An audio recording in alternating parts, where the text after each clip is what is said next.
আসসালামু আলাইকুম। এই প্রথমবারের মতো ঢাকা লিগে কাজ করছি মেন্টর হিসেবে 10-12 স্পোর্টিং ক্লাবের ঢাকা তৃতীয় বিভাগ ক্রিকেট লিগে এবং আমার টিম এখন পর্যন্ত ৩টা ম্যাচ খেলছে আজকে নিয়ে। ২টা ম্যাচ আমরা অলরেডি জিতেছি। আজকে তৃতীয় ম্যাচ চলছে। টসে জিতে আগে বোলিং করার সিদ্ধান্ত আমাদের এবং এখন পর্যন্ত রানটা হচ্ছে অপোনেন্টের ৩৩ ওভারে ১১৫ 7 উইকেটে। মাঠের ভেতর ঢোকা যাবে না ক্যামেরা, এই পাশে চলে আসো, আরও চলে আসো এই পাশে। তো ১১৫ 7 উইকেটে 7টা উইকেট যখন পড়েছে তখন একটু রিল্যাক্স হতে পেরেছি আসলে, মানে আদারওয়াইজ কথা বলার ওরকম অপশন তো পাচ্ছিলাম না।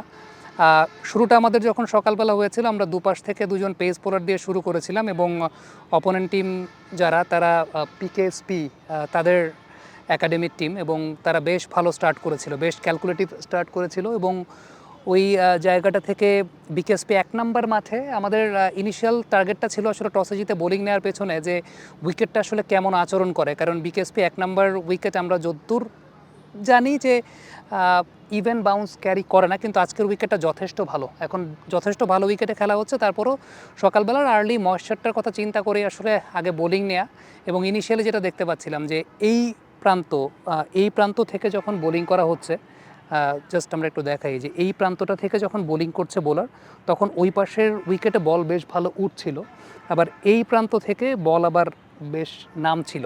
সো ওই জায়গাটা থেকে চিন্তা করে বোলারদেরকে ওইভাবেই ব্যবহার করেছিলাম। 7টা উইকেট মাশাল্লাহ পড়ে গেছে। সবচেয়ে উল্লেখযোগ্য ব্যাপার যে আমার টিমের লেগ স্পিনার নাহিয়ান, আমরা ঢাকা লিগে লেগ স্পিনার খেলাতে চাই না, কিন্তু আজকে নাহিয়ানের ডেবু করানো হয়েছে এবং আমি আমাদের কোচ আরিফ ভাই আছেন ওই পাশে, আমরা ওই ডিসিশনটা নিয়েছিলাম যে নাহিয়ান যদি ভালো বোলিং করে, যদি খারাপ বোলিংও করে তারপরেও ওকে কন্টিনিউ করানো। ও মাশাল্লাহ 8 ওভার বল করেছে, 8 ওভার বল করে 20 রান দিয়ে ও উইকেট পায় নাই, কিন্তু 8 ওভারে 20 রান, বেশ টাইট বোলিং করেছে, বেশ ভালো। এবং ঢাকা লিগে আসলে লেগ স্পিনারদেরকে খেলানো হয় না। এখানে বুঝতে হবে যে লেগ স্পিনারদেরকে আপনি কোন জায়গা দিয়ে খেলাবেন। আমি যেটা বলছিলাম যে এই পাশ থেকে যখন বোলিং করছে ওই পাশ থেকে বল উঠছিল, সো লেগ স্পিনারকে আপনি ওই পাশ থেকেই বোলিং করাবেন, যে পাশ থেকে বল নামছে সেই পাশ থেকে না। লেগ স্পিনারকে সবসময় ভালো জোন দিয়ে বোলিং করাতে হয়, সেই কাজটাই করেছি। এবং যেটা হয় যে আমাদের লেগ স্পিনার কেন প্রডিউস হয় না, লেগ স্পিনার কেন বের হয় না, কারণ কোচেরা ক্যাপ্টেন লেগ স্পিনারদেরকে ব্যবহার করতে জানে না। তো নাহিয়ানকে আমরা ব্যবহার করেছি এবং বেশ ভালো মতোই ব্যবহার করেছি, বেশ ভালো আউটপুটও দিয়েছে। ইনিশিয়ালি একটু তো ওদের ব্যাটিং পার্টনারশিপটা যখন দাঁড়িয়ে গিয়েছিল, নাহিয়ানকে তখন বোলিংয়ে নিয়ে আসা এবং তখনই রানের চাকাটাকে ধরে রেখেছে। সিয়াম সিঙ্গেলগুলো চেক দাও, রান হয়ে যাচ্ছে। তো আমার লক্ষ্যের জায়গাটা সেটা হচ্ছে যে 116 তো এখন 7 উইকেটে, এটাকে 130-র মধ্যে, মানে আমার ইনিশিয়াল টার্গেট ছিল আরও কমের দিকে। সিঙ্গেল দিও না, সিঙ্গেলগুলো টাইট দাও, খেলা ছাড়া যাবে না। এই যে আমাদের 10-12 স্পোর্টস ক্লাবের সম্মানিত কোচ আমাদের শ্রদ্ধেয় আরিফ ভাই। আমাদের দেশে ঢাকা লিগে লেগ স্পিনারদেরকে খেলানো হয় না, বাট আমরা আজকে সাহস করে লেগ স্পিনার খেলাচ্ছি এবং টানা আমরা 8টা ওভার নাহিয়ানকে বোলিং করালাম। ডেফিনেটলি এই কালচারটা তো বিল্ড আপ হওয়াটা খুব জরুরি, যে লেগ স্পিনারদেরকে প্রমোট করা।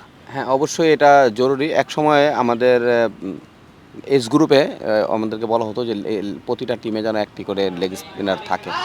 তো আমি বলি যে এইভাবে ঢাকা লিগেও যদি আসলে লেগ স্পিনারদেরকে আরও একটু গুরুত্ব দেওয়া যায়, ওদেরকে সুযোগ দেওয়া যায়। আসলে হয় কি আমাদের এই ঢাকা ঘরোয়া ক্রিকেটে যেটা হয়, লেগ স্পিনার যখন একটু একটা দুটো ওভার খারাপ করে ফেলে তখন টিমের যে ম্যানেজমেন্ট থাকে তারা তার থেকে কনফিডেন্সটা হারিয়ে ফেলে। আসলে লেগ স্পিনার হচ্ছে একটা দুটো ওভার মানে খারাপ হতেই পারে, বাট ওরা কিন্তু উইকেট টেক করতে পারে এবং ওরা কিন্তু ম্যাচের মোমেন্টামকে ঘুরিয়ে নিজের কাছে নিয়ে আসতে পারে। তো সেক্ষেত্রে আমি বলবো লেগ স্পিন নিয়ে আমাদেরকে আরও কাজ করা উচিত এবং লেগ স্পিনারদেরকে এরকম আরও বেশি অপরচুনিটি করে দেওয়া উচিত। আর আরেকটা বিষয় স্যার, সেটা হচ্ছে যে ম্যাক্সিমাম ক্ষেত্রে দেখা যায় যে আমাদের ক্যাপ্টেন বা কোচেরা লেগ স্পিনারদেরকে ব্যবহার করতে জানেন। আজকে যেমন শুরুতে আমরা যে পরিকল্পনাটা করলাম স্যার, যে যেহেতু ওই পাশ থেকে বোলিং করলে বল উঠতেছে ভালো, সো নাহিয়ানকে আমরা ওই পাশ থেকে বোলিং করাবো, এ পাশ থেকে আবার বল একটু স্টিকি নামতেছে, সো ওর জন্য স্কিডটা পারচেস করার জন্য যেটা সুবিধা স্যার, ওই ব্যাপারটা যদি আসলে এটা অনেক মানে এটা অনেকে প্রথমত হচ্ছে তাকে তো অপরচুনিটি দেওয়া হয় না, দ্বিতীয়ত অপরচুনিটি দিলে তাকে মিস ইউজ করা হয়, মানে কখন তাকে বোলিংয়ে আনবো আমি এবং কতক্ষণ সে বোলিং করবে, সে কি কার্টেলে বোলিং করবে কি করবে না, ম্যাচ সিচুয়েশন কি বলতেছে। তো এইগুলো সব কিছু মিলিয়ে যদি ভালোভাবে ওকে গাইড করা হয় এবং গুড ইউজ করা হয়, আমি বলবো লেগ স্পিনার বের হবে আমাদের দেশ থেকে ইনশাল্লাহ। ওর বোলিং ফিগারটা স্যার কি সো আমাদের এখন আর 3 রান বাকি জেতার জন্য, আর ওই পাশে মাহবুব ব্যাটিং করতেছে। মাহবুবের 50-র জন্য বাকি হচ্ছে 1 রান।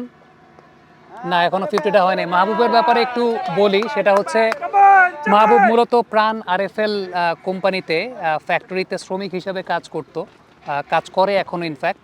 তবে এবার এই Dhaka 3rd division qualifying cricket লিগটা হওয়ার ফলে আসলে এই যে কম্পিটিটিভ ক্রিকেটের স্বাদটা পাচ্ছে। এর আগের দিন রোজা রেখে 140 রানের একটা ইনিংস তিনি খেলেছিলেন, রোজা রেখে 140 রান।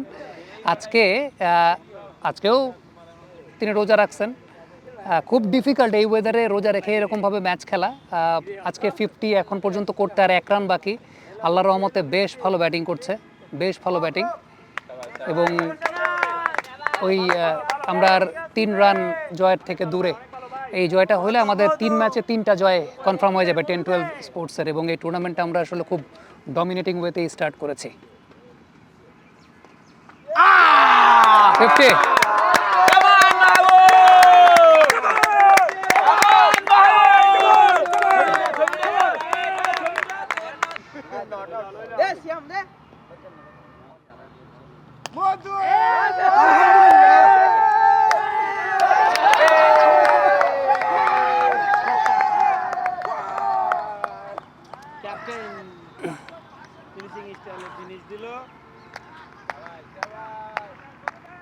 সো জয় কমপ্লিট, 3 ম্যাচে 3টা জয়। আবির ভাই এদিকে আছেন আপনি, আমাদের 10-12 স্পোর্টসের প্রাণ ভোমরা, আমাদের মূল স্পন্সর, এবং সেই সঙ্গে ব্যাট হাতেও আজকে 2টা ঝকঝকে তকতকে ছক্কা মারছেন।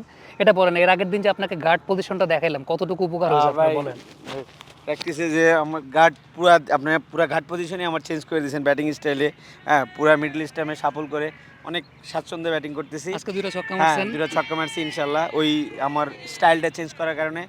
Thank you. ইনশাল্লাহ পরবর্তীতে আমি মনে করি যে বেটার, আপনি যদি আমাদের প্র্যাকটিস সেশনগুলোতে আসেন, আমি মনে করতেছি আমার ব্যাটিং লাইন আপ আরও দূর পর্যন্ত যাবে ইনশাআল্লাহ। আমাদের 3-on-3 3 on 3 ম্যাচে 3টা জয় কমপ্লিট হয়ে গেছে। So this is our team.